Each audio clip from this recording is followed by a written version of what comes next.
મોરબીમાં રવાપર ચોકડી પાસે પાટીદાર સમાજની જંગી સભા યોજાઈ। દાંડિયા ક્લાસીસ વિરોધ જંગી સભા યોજાઈ હતી।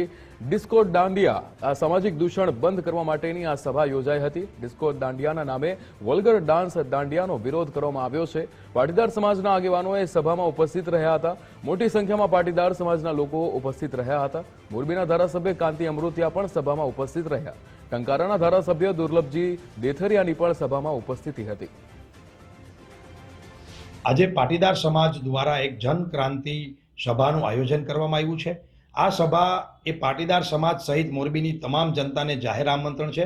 આ સભાનો મુખ્ય હેતુ એ જ છે કે જે રીતે મોરબીની અંદર અને સમગ્ર ગુજરાતની અંદર ડિસ્કો દાંડિયા ક્લાસીસની આડમાં એક પ્રકારનું ષડયંત્ર પણ ચાલતું હોય છે અમુક જગ્યાએ કે જ્યાં દીકરીઓને ફસાવવામાં આવે છે અને આ દીકરીઓની જિંદગી બરબાદ કરવામાં આવે છે।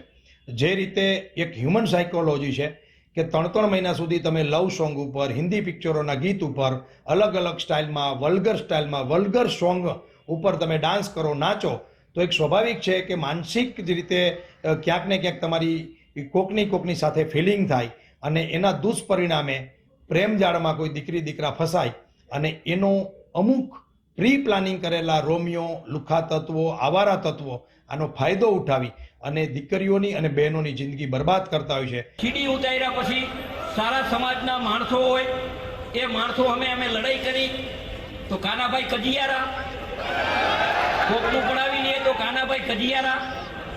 આ 45 વર્ષમાં કાનાભાઈ કોઈનું પડાયું નથી, કાનાભાઈ કોઈ લુખારે બેઠા નથી અને કાનાભાઈ કી એક દાદો, એક હનુમાન દાદો,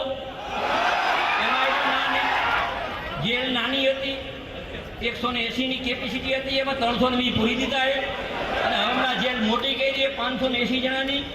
એટલે તમારે આવા લુખા તૈયારી રાખજો।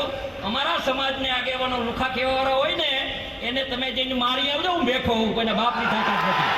મારો નંબર લખી લ્યો 98 253 96 ક્યાંય પણ તારા ધંધા હાલતા હોય તો ફોન કરજો। પોલીસ નહીં આવે તો અમે આવશી।